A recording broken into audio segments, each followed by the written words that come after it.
Welcome back to another Redline weekend. Today we are featuring a Custom Thunderbird. Pretty excited to do this car. I really like this body style.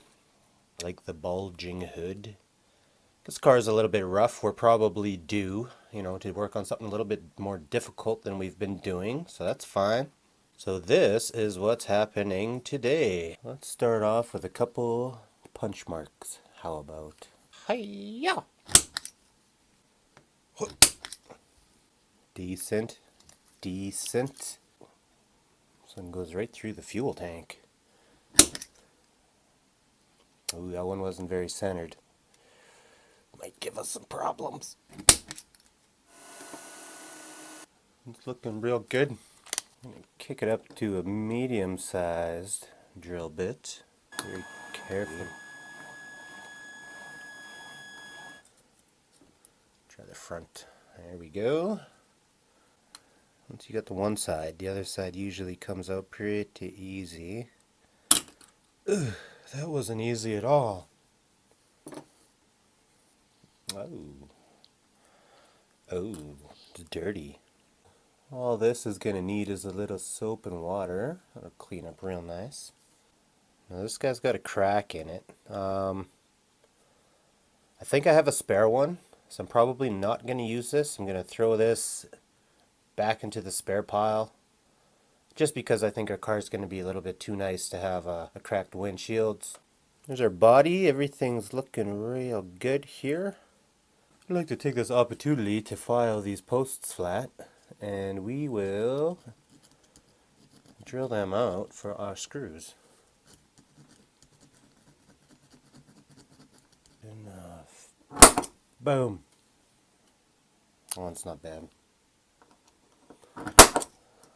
Not too bad.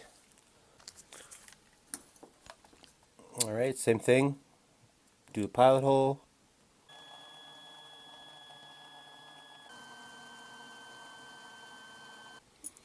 And then we'll move up to the appropriate size drill bit for the screws.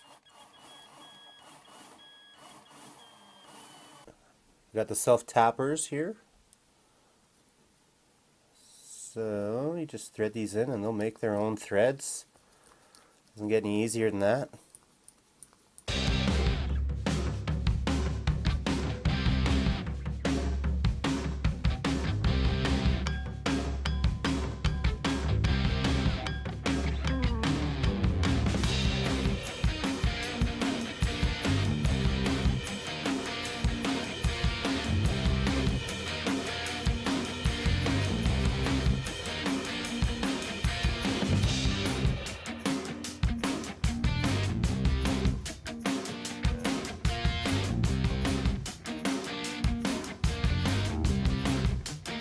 So here's the T-Bird. It's looking pretty rough. I got it in the wet sanding tub here.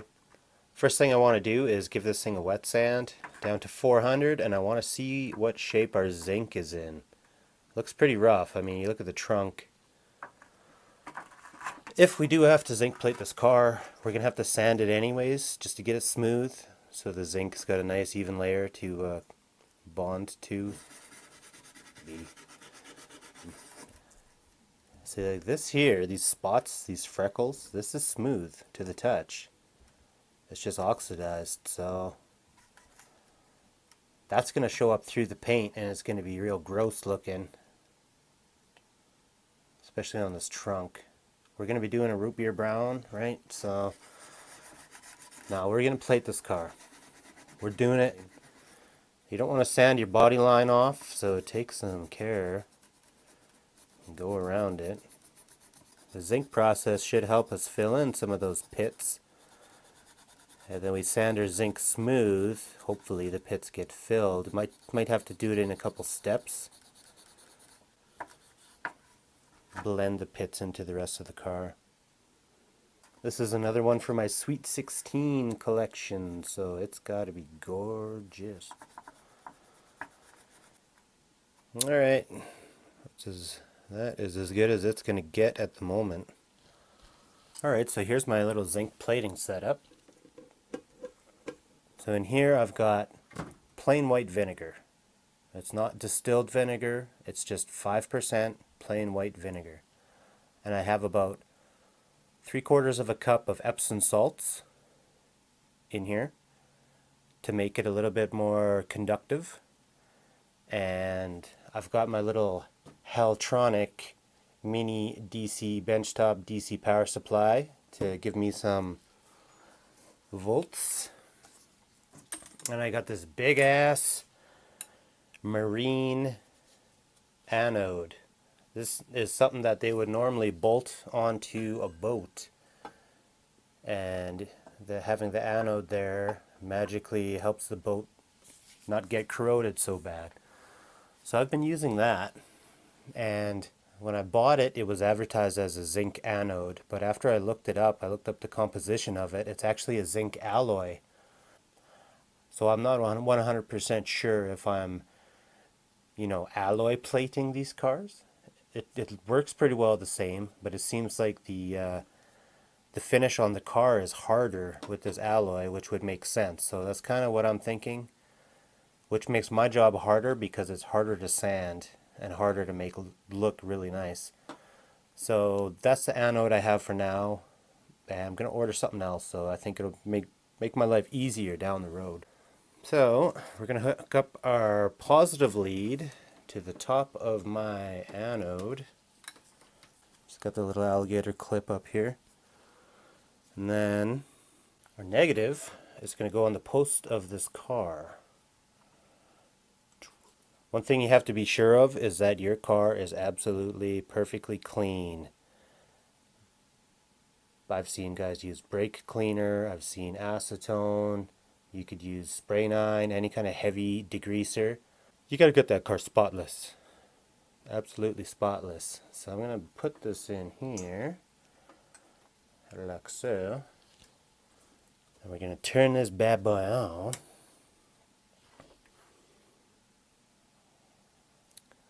And I got mine set at 1.3 volts and 360 milliamps. And this thing works fast. I've had this anode in this vinegar for about a week and a half. So my, I forget what they call it. The electrolytes in here are through the roof. And it's no nonsense plating, and we'll do this for like 5 minutes and this thing's going to be plated. And it's crazy and it's awesome. Let's look at it close up. So in 5 minutes I'm going to pull this car out, and it's going to look like it's got a coating of gray primer on it. And that's our zinc plating, or our zinc alloy plating, if that's possible. And we are going to sand that smooth and see how it looks. So I'm going to leave this in for a couple minutes. I'm going to pull it out and we'll have a look at it. Checking back in with our car. There's that gray primer look I was talking about. So there you go. That's about 10 minutes. The old plater. Pretty smooth result so far. I just want to, I don't have steel wool. That would be ideal for this. So after some zinc plating and a little bit of light sanding, this is pretty much what we ended up with. And it looks pretty good. I wish it was better. If you remember how bad our trunk was, this is quite an improvement. So I want to do a little bit more wet sanding before we go to paint here. I might refine the old zinking process a little bit to try to get better results. I think the biggest part of my problem is that the anode is an alloy, and that's kind of making things more difficult than they need to be. Alright, so we're going to give the car a polish before we go to paint. Get her looking as good as we possibly can.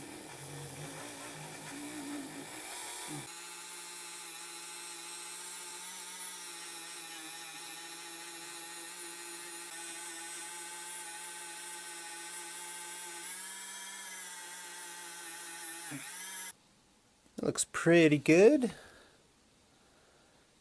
Still got some little pits, some little baby pits. So we're using a brown root beer Spectra Flame from redlineshop.com. There's our hardener. Give this a good mix. Got a little filter here, little 190 mesh. just to strain our paint out quick.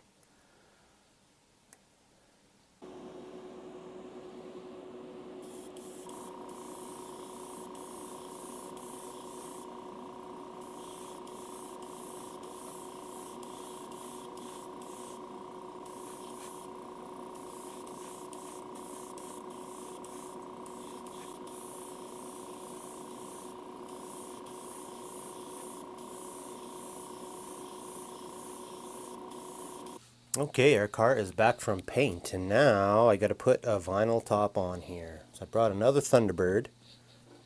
This guy is kind of just a template so I can see exactly where I need to tape off. So that's what we're gonna do here. I'm noticing a lot of differences in some of the paints. So this brown paint went on super runny. I was painting this car exactly the same way as I was painting the Cougar, and I noticed that the paint is different. It's gonna seem like a lot of tape, but I gotta get the subtle curves down here. So this tape I'm using is called Edge Pro, and it's a little bit thinner and it's a little bit more kind of rubbery feeling than regular masking tape, and it's supposed to give you a lot cleaner edge. So let's see how it works for this. I don't want to screw this up. It's going to be something like that, and we can go paint this now. So as much as I like to live by the free pour rules, I'm going to have to start measuring out my hardener. I think that some of these paints, they're so thin already. Just by using a little bit extra hardener is making them even more thin. And I'm having inconsistencies when I'm trying to paint. So, gotta be mature about things here.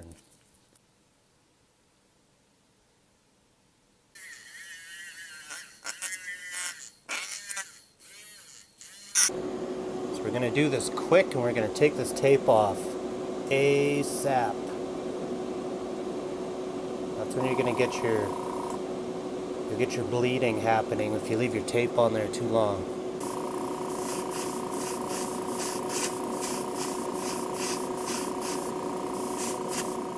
So I'm gonna snip these old wheels off. I gotta straighten out this axle.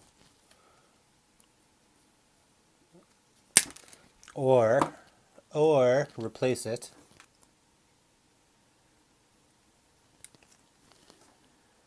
Stupid tire, think you're better than me? Uh-oh. You guys didn't see that, but I was tweaking this axle, and it popped the little titty off the end of the thing now, so this bearing... I'll have to go in the bag of mystery and see what we got here.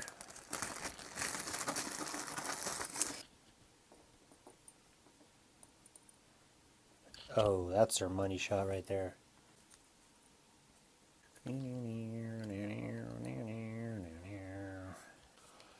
Good. Axles. Maybe we'll spiff up this tail light. I'm gonna wire wheelie this whole thing. I don't have an electro polishing setup yet, so I can't go all bare metal on this thing, but we're a little bit of a budget channel here right now, so we do what we can here at Diecast Resurrection. Try to get a good result for you. Watch your ears.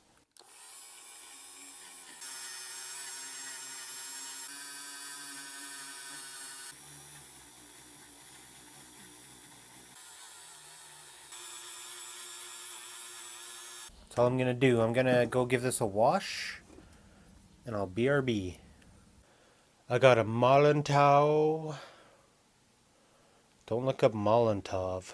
The FBI might get you. But I got this little acrylic pen I'm going to use to just freshen up these taillights a little bit. So I just want to freshen them up a little bit. It looks just fine. Just fine. This is our replacement windshield. The spare I had. So you can see it's a little bit scratched up. Nothing that's going to warrant any kind of sanding, so I'm going to just hit it with the polishing wheel. And it should make it pretty perfect.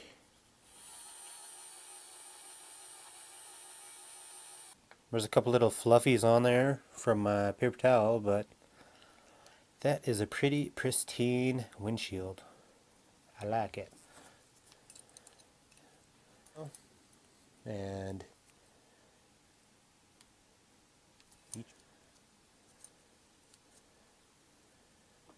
that bad boy on there. Been having fun doing this. I enjoy making videos for you guys. It's a nice looking base. I don't know how much footage you guys saw of me doing the vinyl top on this thing, but it turned out so good. Like, I highly recommend that paint to anybody who's doing anything like this.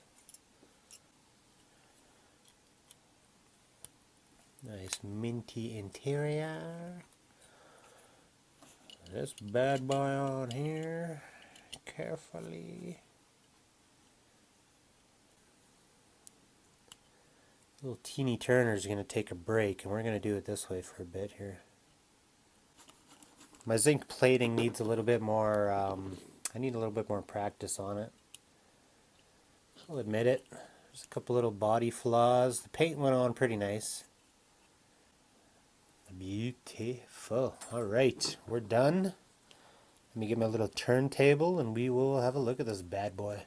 So here's our custom T-Bird. It looks pretty darn nice. Check out that vinyl top. Went on fabulously. This magic black from Redline shop. It looks like a vinyl top. All I did was turn down the PSI on my gun a little bit. Came out so nice. The paint worked good. If I were to do this car again, I would have left it in the zinc plater a little bit longer. But other than that, nice looking car. She's a beauty for the shelf. I should have another video out in a couple days, so look forward to that. And thanks for watching, guys. I'll see you in the next one.